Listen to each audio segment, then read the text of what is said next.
All systems are nominals. Players, welcome to DevOps Arena.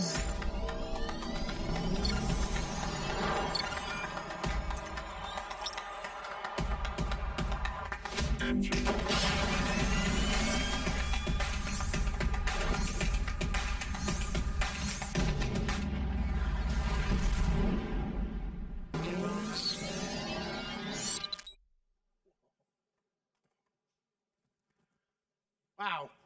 Good morning. Bonjour tout le monde. Oh, il n'y a pas de café ici? Rien de café? Bonjour. Merci beaucoup. Huh? Okay, I am so happy to be here, my friends. It's been a year since I had the privilege of being here, and I have grown as a person in, web scale. So, my friends, you know what I want. I need a photo. Is that okay? Can we take a photo? Do you accept my GDPR biscuit?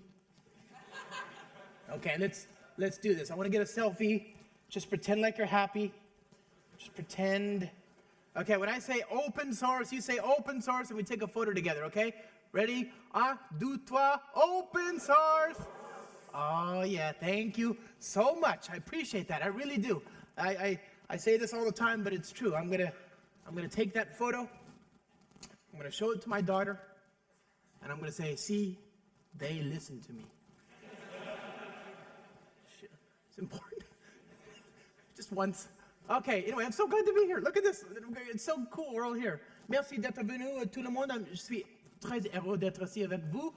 My name is Josh Long. I work on the Spring team. I'm a Spring developer advocate, a Kotlin Google developer expert, a Java champion, and most cringe of all, a YouTuber. For shame, for shame. Yeah, I'm on there. And also today, I'm here at DevOps. This is not my only session. I am doing a Meet and OSS project Spring thing today at 5 o'clock. In Paris 243, and then on tomorrow, I think, right? Is it tomorrow? My friend Daniel and I are doing a talk on WebAuthn, passwordless apps. So come see both of those. They'll be better than this. That's for sure, right? So okay, my friends, I'm just really happy to be here. Look, I am of the perspective, I am of the opinion that there has never been a better time to be a Java and Spring developer. I believe this more than I've ever believed, and the reason I believe this is because we live in an amazing time. The possibilities are endless, and you can feel that. You walk around DevOps, any DevOps, but especially this giant one, right? And you hear just these amazing conversations. Think about the conversations that we would have 10 years ago. Oh, HTML5, who cares? Like that. We were so boring. But now, 2024, it's an amazing time, and I say that there has never been a better time to be a Java and Spring developer, and I know what I am talking about. I know, the history of, for example, Spring. This year, we celebrate 20 years of Spring Framework 1.0, since 1.0, and 10 years since Spring Boot 1.0. To celebrate that, we created this video game that you can play at home, spring1.io/history of Spring. So here you can see the little history, right? Okay, history of Spring. Rod publishes the book addressing J2E complexities, 2002, the team, 2003, Spring Framework 1.0, 2004, Spring Security, going all the way down into the ground, Spring Data, got NoSQL, Spring Boot 1.0 in 2014. We got Spring Batch, okay, keep going. Integration, okay, up into the clouds. This is not subtle, right? You understand the metaphor? Spring Cloud, okay? Oh, thank you. I deserve that. I did nothing, but I'll take it. Spring Cloud Task, and then we got what do we got? Spring Cloud Stream, and then Spring Cloud Data Flow. Now we're going down into the water, maritime themes, Kubernetes, right? Spring Cloud Data Flow for Kubernetes, Spring Cloud Skipper, Spring Cloud Gateway for Kubernetes, and then this brings us to the modern era, starting in 2022, 2 years ago, right? Where we have Spring Framework 6 and Spring Boot 3.0, and of course, that brings us to basically the current day. where we all win, right? It's just an amazing, amazing time to be a Java and Spring developer. And I say that, again, knowing about the whole 20-year history of Spring and having been there for most of the Java ecosystem, I've never been more excited because, well, let's just see why. Let's just go take a look so that we can kind of understand why. And we're going to do that, as always, by going to my second favorite place on the internet. Who knows my first favorite place? Production. Thank you. Always my first favorite place. My second favorite place, of course, is start.spring.io. And so we have some choices, as always. What build tool do we want to use? Right now, I'm going to use Maillot, but you can use Gradle. They work great. Okay. We have a choice about what version. What do we want to name our service? What do we want to name the thing that we're building? Right. And here, my friends, I'm going to name it service. And the reason I'm going to name it service is because I am amazing with names. I get this from my father. My father was amazing with names. When I was a small boy, my father named our dog. We had a small white dog, and my father named him White Dog. Amazing with names. Amazing. I get that from my father. That said, my mom, she tells me all the time, she says, "You're very lucky that I named you." And yeah, that's probably true. And then we have a choice of what version of Java to use. You notice, my friends, that we don't have Java 8 on here anymore, right? Exactly. Java 8. You know, it came out at the same time as Spring Boot 1.0, 10 years ago. Java 8 was already there. It was already old when Spring Boot 1.0 came out 10 years ago. It's ancient. So we have, at minimum, Java 17, Java 21, and Java 22. Friends, I'm going to use Java 21. You can use Java 22. You should not ever use Java 17. This is also very cringe, very embarrassing. I would not be stuck using something this old, you know? Like, and look at me. I mean, come on, people. I don't have shame. Look at the way I dress. Look at the way I carry myself. I would still never use Java 17 in public. Never. And there's a reason. Java 21 is arguably the single most important release of Java ever. And we'll talk about some of the reasons why today. Java 21 brings with it a whole new opportunity that we just didn't have before. And so for me, I think it's obviously better. It's technically superior in every way. It is faster, more secure, more robust, much more scalable, more elegant. It's also morally superior. You won't like the look of sadness and shame in your children's eyes when they see that you're using Java 8 in production. Don't do this. Be the change you want to see in the world. Do the right thing. So then, my friends, we have some choices to make. I want to support GraalVM-native images. I want to support the web. Yay! I want to support Postgres. I want to support Spring Data JDBC. I want to support, it's 2024, a little open AI goodness. There we go. Bring that in. But we have lots of, if you want to use Mistral, which is here in France, right? If you want to use Hugging Face, well, that's a different module, but it's there supported as well. Lots of different options, like a dozen different options in vector databases and all that, but we're just support that, okay? So I'm happy with that. What else do we need? We want web dev tools. Okay, we want Docker Compose support. So there we go. I'm happy with my selections. I'm going to go ahead and open this up in the IDE. Here we go. I've got a little script file called UAO, unzip and open. So friends, this is a data-centric application. I went to start.spring.io. It generated a Docker Compose file for me. I'm going to export this on the right port. And then I'm going to tell Spring Boot I don't want it to reload the Docker Compose file for me. I could just leave it there, but I could also use a property to get rid of it. I'll just remove it there that way. So now I've got my application. I've got my Docker Compose file. I'm going to start this up in my local machine. So Docker Compose up. Let that run in the background there. Okay, here we go. Docker, take your time. There we go. Good. So that's part one. Now I need to specify connectivity, right? So Spring data source password is secret, right? And the URL is username is my user.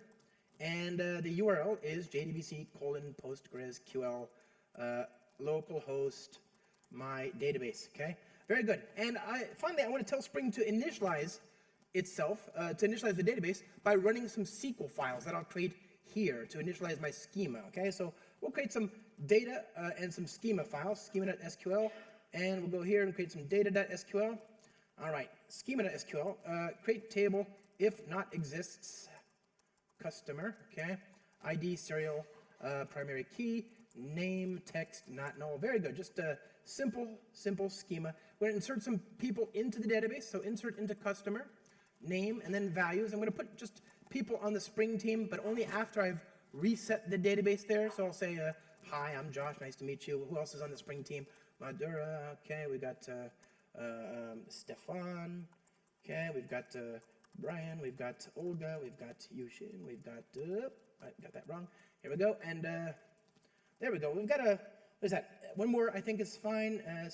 Jurgen, watch this, watch this. Huh? First time.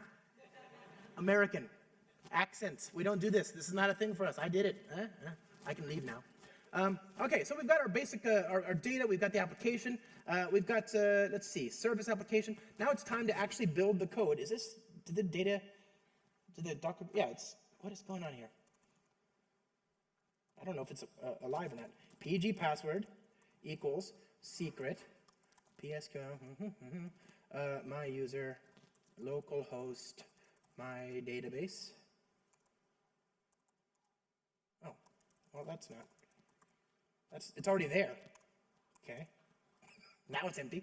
I don't know what's going on. Maybe there's an existing database. It doesn't matter. As long as we have a Postgres, we're happy. Okay, so we've got now our application. It's time to build the code. And of course, friends, I am going to build an entity to describe the data that we're going to deal with today. I'm going to use Java records. And I've talked to you about this before, but I am endlessly in love with records. I just love records so much, right? These are just so nice, so elegant. So elegant, big fan, huge fan, right?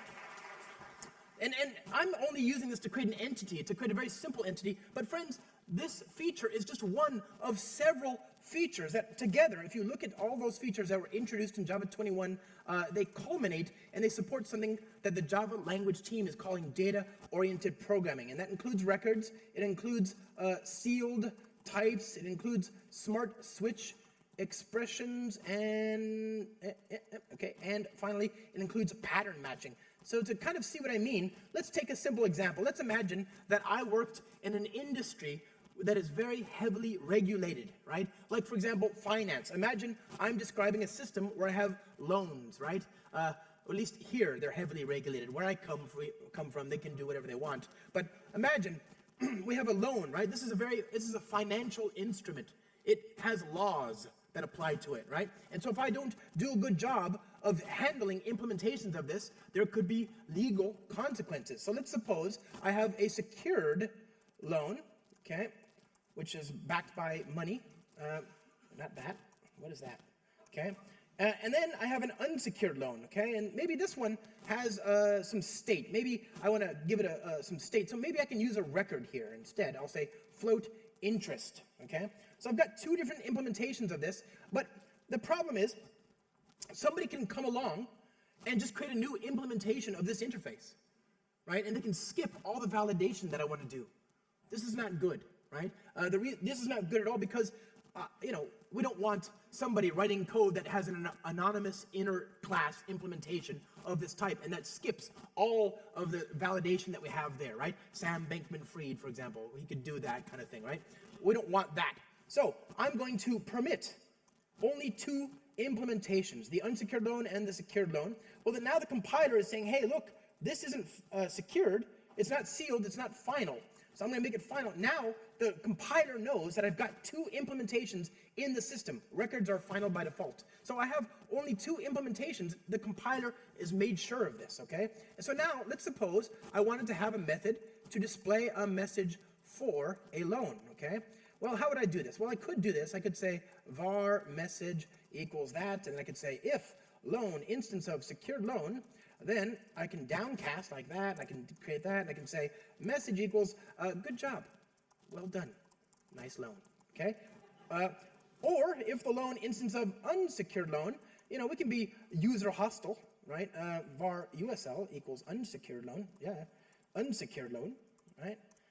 Loan, and we can say message equals ouch, that loan.interest is going to hurt, right? There we go. So I've got two different branches there, and I'm returning a message. There's some problems with this. First of all, I'm using this actually, USL. Let's downcast that. Okay, I've got the USL there, so that's okay. But there's some problems with this. First of all, I can use pattern matching now.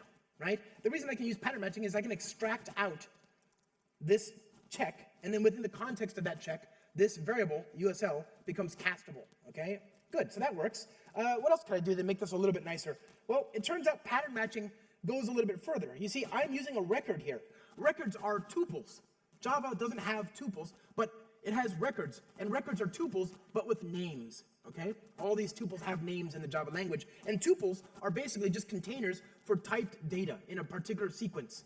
This is a very natural thing to have, and if you agree with this contract, the Java language can do amazing things for you. It can create toString methods, equal methods, hash code, constructors, storage, all that stuff for free, if you are willing to use this syntax. And in exchange, you get all that benefit. But there is a contract. The contract is the identity of the unsecured loan is equal to all of the components that you pass in, right? So if you pass in 3 different fields, you are saying that the identity of unsecured loan is equal to interest plus A plus B, right? That's the contract there. If you agree that contract, the language can really do you a lot of favors because it knows how to construct an unsecured loan. It also knows how to deconstruct an unsecured loan. And if I want to, I can deconstruct it here. I can say, let me extract out the interest as a field there. Okay, pattern matching, much nicer, right? Okay, that's a little bit better. So now I've got these 2 branches, but what happens if I comment this out? Nothing. The compiler is not helping me make sure that I've covered both use cases here, right? The compiler doesn't know or care. But I want to make this a little bit more elegant, so I will use a smart switch expression, right? Switch expression, loan. I'll say case, unsecured loan. And what do we got? We got the unsecured loan. Here we go. Take that code, like that. Switch loan, case, unsecured loan, var, interest, voila, okay? And what about the secured loan scenario? Well, I'll go over here, secured loan, and there we go. So I'll just put that message over here. So now I'm using a smart switch expression. The result is actually both cleaner and more expressive, right? Because I'm returning to a variable, but I don't even have to do that. I can just return. So this is actually now type safe. It's more elegant, and if I remove the case, the compiler says, hey, you forgot to handle both cases. You forgot to handle all input values, right? So the compiler is making sure that I'm not forgetting anything anywhere in the code base, and I'm returning an expression, and it's just cleaner this way, right?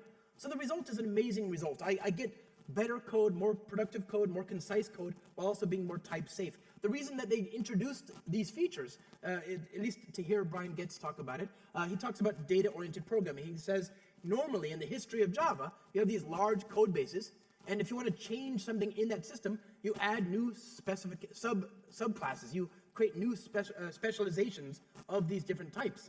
But in the world today, we have small code bases, and the way you communicate a new change in the system is by sending data around the system. Messages coming in via REST or RabbitMQ or Kafka or whatever. So this new way of thinking about building software means that the Java language itself has to also change, and it has now. It has first-class support for dealing with data, not just Java, abstract types. Okay, so we understand all that. Good. Back to our regularly scheduled programming. Let's create a repository. Okay, we got a repository. Extend list of CRUD repository managing customers' primary key as an integer. Create a customer HTTP controller. Here we are, private final customer repository. Inject that as always. Good. And we've got the get mapping customers collection of customer. Okay, return repository.findAll. Okay, so I've got a simple method there, collection, all this AI, and it couldn't help me type that out correctly. Okay, so now we've got a simple HTTP endpoint at controller, at response body. I want to move as quickly as possible, so I'm going to go ahead and start this up, and let's just see what we've got. It's going to start up the very first time. Okay, there we go, it's up and running. If we go to the browser, localhost 8080/customers, it worked. Of course it worked. It was a demo. That was always gonna work. There was no question there. So anyway, the application's up and running. This is all pretty boring stuff. You have seen this before. A repository, a web application, talking to a database. Easy. You could have done this 10 years ago. You wouldn't have had records, right?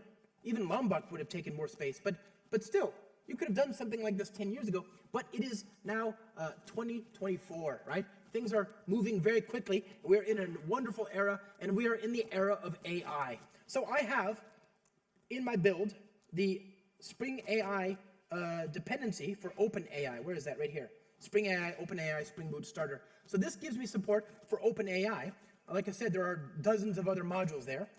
If I want to configure it, I have to specify an OpenAI API key like this. But friends, I've already done that off screen, right? Before I came on stage, I created an environment variable like this. So just trust me when I say I've already specified my credential. Forgive me for not leaking my OpenAI credential. Just trust me, it's already there, okay? Now, I'm going to create a simple controller here at response body. Hello. Storytime controller, okay? And we have this project, this amazing project called Spring AI. How many of you have heard of it?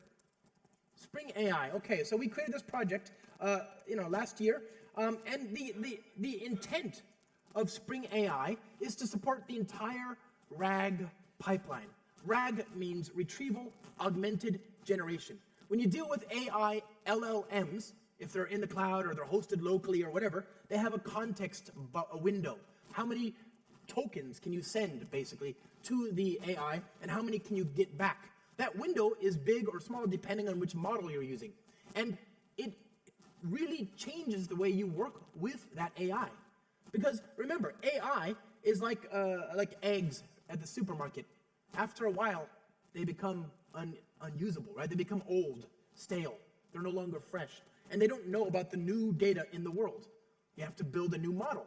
And that new model takes a long time to build, so they don't do it very often. So the question then is, how can you have an AI that is aware of everything that's happening in your world, right? Imagine you're building a banking application, like that one we just had before.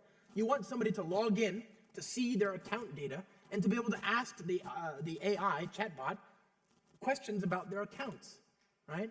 Well, the AI doesn't know about your bank account status, right? It was built before you made changes to your account. So you have to give it information. And we say we are going to stuff the prompt. You're going to put information in the request to the AI so that it knows what your current status is, right? That way, when the user says, hey, how much money do I have in my checking account? The AI can say, oh, according to this, you have blah, blah, blah, right?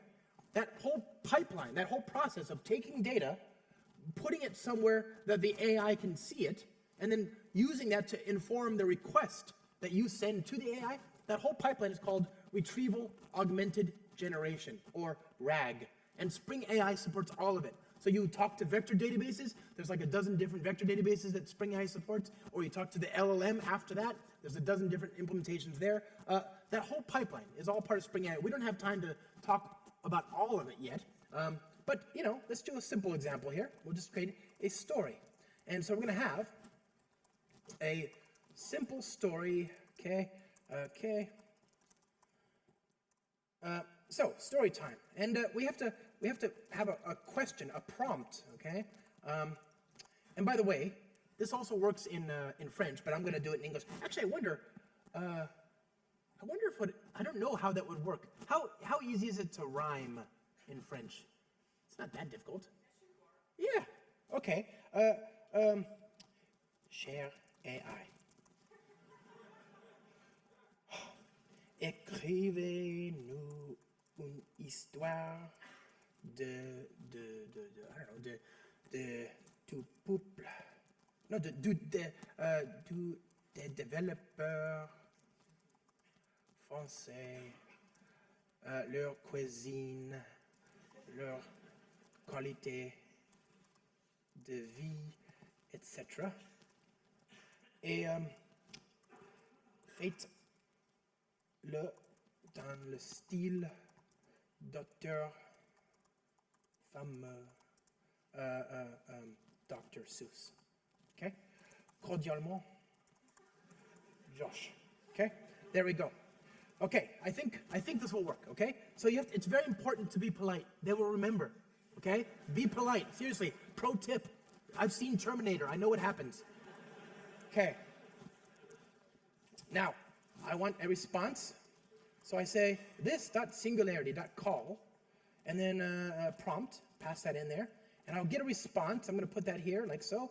And now I'm going to restart the application, but I'm not going to restart it. Remember, I have dev tools, so I can just recompile the application. On the Mac, it's Command-Shift-F9 in IntelliJ. So Command-Shift-F9, and then I go here, and I say I want a story, and then I wait, and maybe I'll have some water.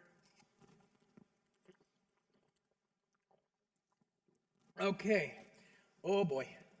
Oh dear. Okay, hold on. The accents, and it's Safari's fault, not Google. Like if you go to the other browser here, look at them. You can see the RAM. Oh no. Oh dear. Okay. Oh, that was terrible. Okay, here we go. Wait for it. I can drink more water. There we go. Il était une fois en France des développeurs qui travaillent dur avec beaucoup de ferveur et créent des logiciels, des applications pour améliorer la vie de toute la nation. Ah, ça rime. Incroyable. Nice. Well done. Okay. Amazing. Amazing. We live in an age of amazing technology, okay? Obviously. But, friends, this took a long time, right? I mean, not the code. That was easy. I just had to write some French, and that was easy too, because, But the response took a long time, didn't it? Right? I had time to drink some water. I had time to drink 2 waters, 3 waters, and the reason I had time is because it's doing some work. It's generating the response live in the background. It does this much faster than I could do it. Right? I don't know how to type. I can't write poetry. I'm terrible at that. So it's a very good result, but it still took a lot of time. Think about what that means for our system, right? Normally, in a web application, you have a servlet container. The servlet container has the Spring MVC dispatcher servlet. The dispatcher servlet has, it knows about all of your controllers and all the methods in those controllers, the handler methods. And so you assign, the web server assigns a thread. The thread calls the dispatcher servlet, which calls your controllers, which calls your controller handler methods. And then in our controller handler method here, we have the call that we are making here to the AI. And the AI is going to give us a response, but it took a few seconds. And while we're doing that, we're waiting for the response with that thread stuck, waiting, right? We say that the thread is blocked because it's calling somewhere deep in the code. There's a call to inputstream.read. This call to inputstream.read blocks the thread. You cannot continue to the next line of execution until that method is finished. There are other things in the Java platform that are blocking thread.sleep, outputstream.write. These things take time, right? And so this creates a big problem because you can only, you've got one thread, it's being used entirely for this request. And while it's waiting for the response, nobody else can use this thread. This is a big problem because normally in the history of Java, threads are expensive. They take a lot of RAM, a lot of extra metadata, so you cannot create a lot of threads. There's a one-to-one relationship between operating system thread and the runtime thread, the Java thread, Java lang thread. Well, in Java 21, they have changed this. They have broken the link between operating system thread and runtime thread. So now you can have many Java threads that run on one regular operating system thread. So to see what I mean, we'll go here and I'll create a demo. And this demo I'm stealing from my friend and hero, Jose Pomar. Nope. There we go.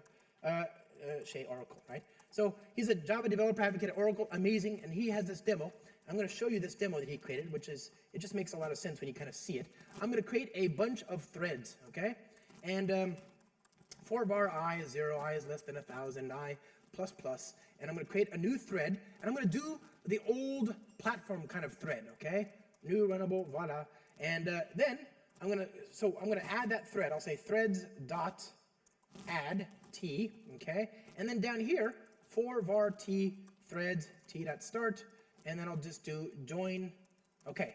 And then finally, what am I going to do in each of those threads? Well, I'm going to create a bunch. I'm going to capture the names of the current thread that I'm executing on, okay? This might seem silly, right? But we'll see why in a second.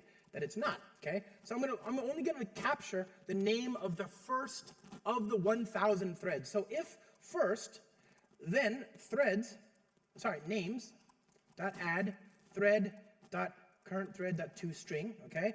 And then I'm going to sleep a little bit here. I'll say thread dot sleep 100 milliseconds. So I'm going to create some contention, some waiting, okay? So now I've got this code. I'm going to do it 3 more times, okay? There you go. So 4 times total. I'm sleeping for 400 milliseconds for each thread. If I am on the very first thread, then I will take note of the name of the current thread and add it to this set.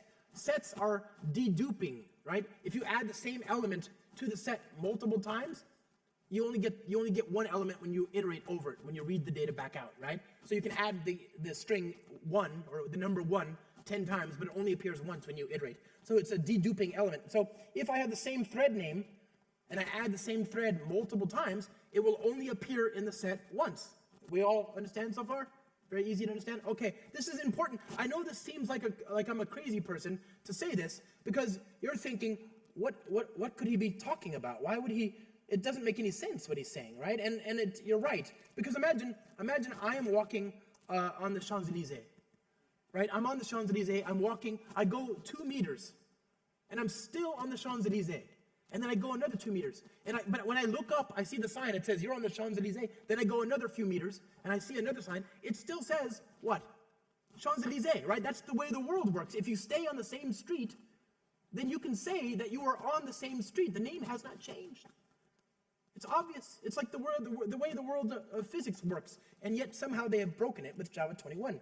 Let's see what I mean. So run this program. Oh, there we go. There we go. So we ran the program. It started on Champs-Élysées, and it stayed on the Champs-Élysées the entire time. So the name of the thread is 166. The entire time, it's 166. Okay, well, that means that nothing changed. Okay, now I go over here, and I use virtual threads. Rerun the same program. And now, I've done nothing, but I'm no longer on the Champs-Élysées. I started walking, and then magically I was teleported to another street, and then magically I got back on the Champs-Élysées. So it's on this thread, and then it was on this thread, and then it was on this thread, you know, magically. I didn't do anything. So when I did the sleep, thread.sleep, the runtime said, oh, hey, you're wasting time. Get off the street, let somebody else use it, right? And then as soon as I was done wasting time, it put me back on the street and let me continue walking. That way I wasn't blocking anybody else on the street. That's an amazing result. I get the same kind of scalability as I would, for example, using reactive programming without changing anything. But well, you say, well, I did change something. I changed this, right? I changed that one little constructor there. Okay, well, you know, most people don't write that kind of code. Most of them use an executor service like this.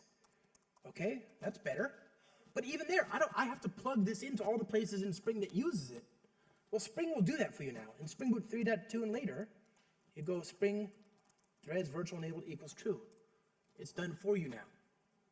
So now you get scalability. So my recommendation, friends, is you tell your boss, hey, look, I have a great idea. It's going to take 2 weeks of engineering.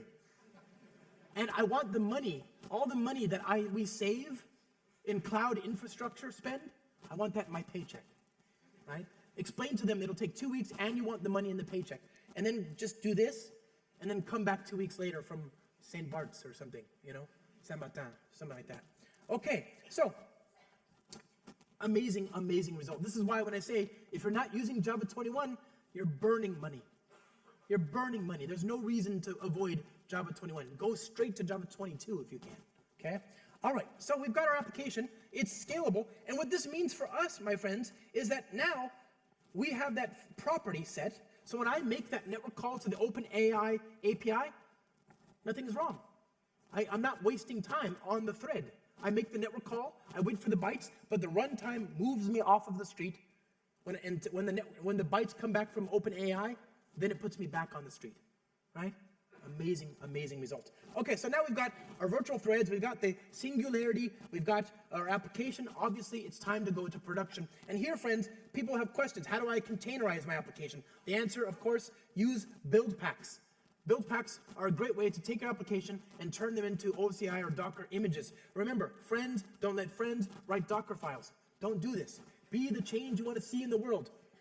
Okay, this is already supported in Spring Boot for many years, but it's always worth remembering it's there. So Maven, Spring Boot, build image.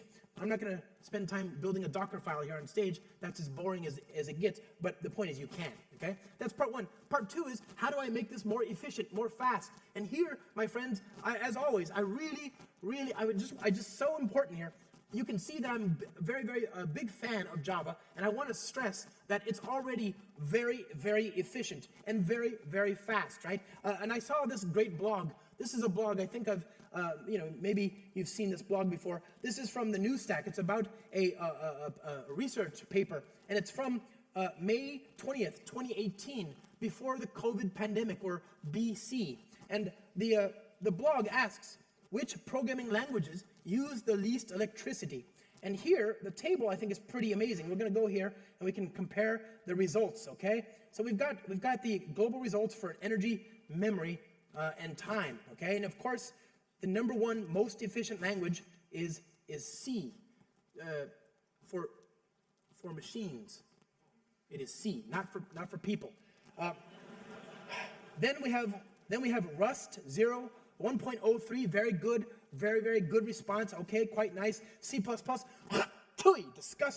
disgusting. Moving on, Ada, nobody cares, and then Java, right?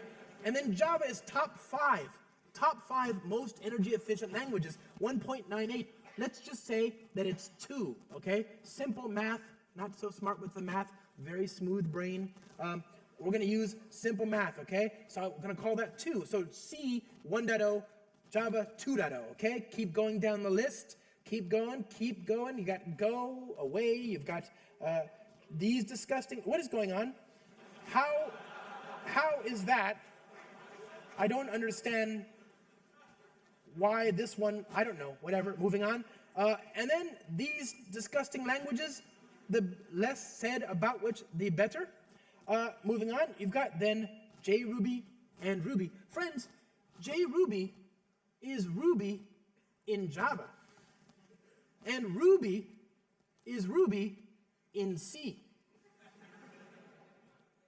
And JRuby is almost a third more efficient than Ruby in C. The JVM is an amazing piece of software. Amazing. You can see that. I mean, it's just obviously very good. And then,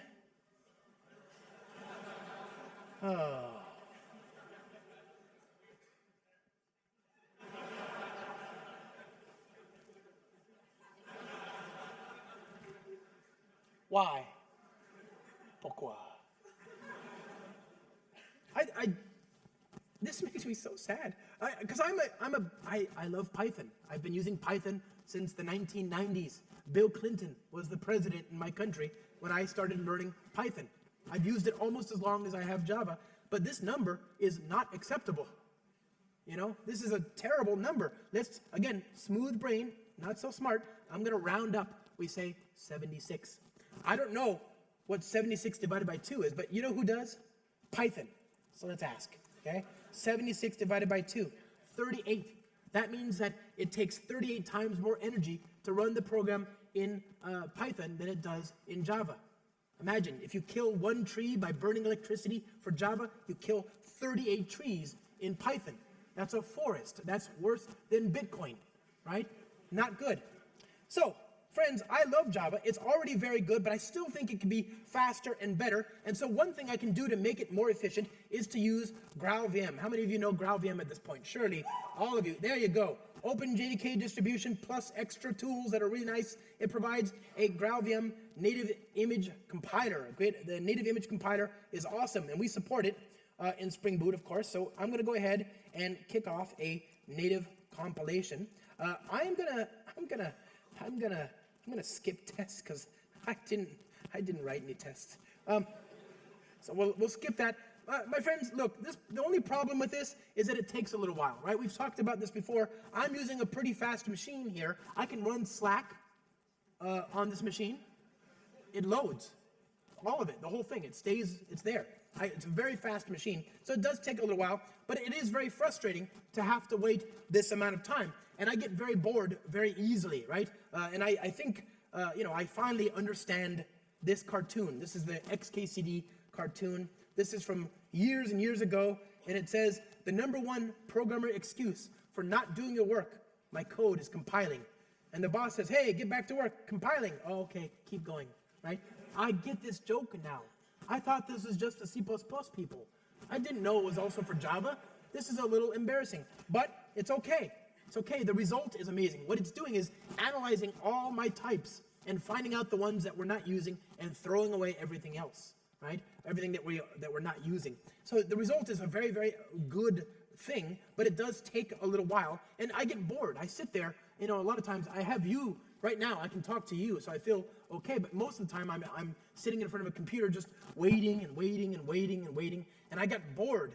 And so I start to hear music. I start to hum music in my head. Do you ever do that? And I hear theme songs, and eventually I hear elevator music, the music you hear when you're inside the lift waiting, the very boring music. I hear that in my head, and I thought, wouldn't it be great if everyone could hear elevator music? So I went to Oracle, and I said, Oracle, buddy, please play elevator music during the native image compilation process. And I got some great responses. I said, I already hear elevator music in my head when I do these sometimes long-running compilations. I'd just like everyone else to hear it too. Thank you in advance for your amazing work, and I appreciate it. And I do, I really do. This is amazing, amazing work, okay? And then I got some great responses. This one is from Andrew Din. Andrew Din is where is he? He's a distinguished engineer on the Red Hat Java team, OpenJDK project reviewer, Byteman project lead, and a Graal developer. So clearly, this was a good use of his time.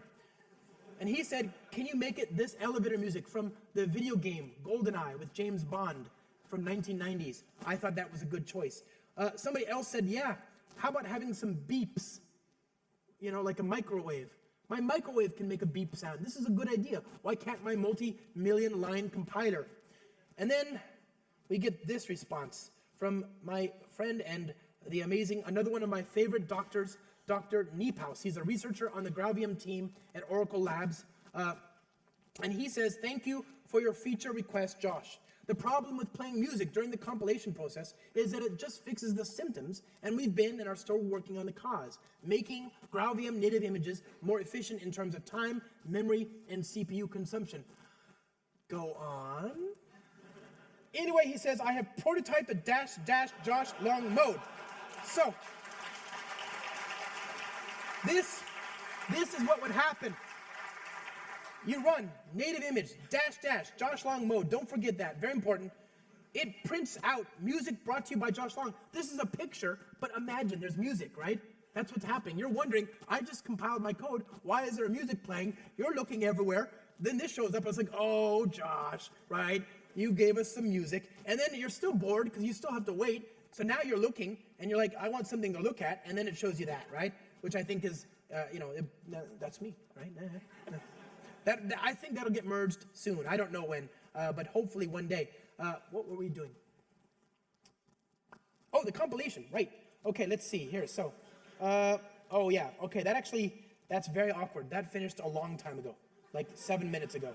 That is not good. Okay, well, let's go see the compilation target. There's the binary, DUA -s, okay.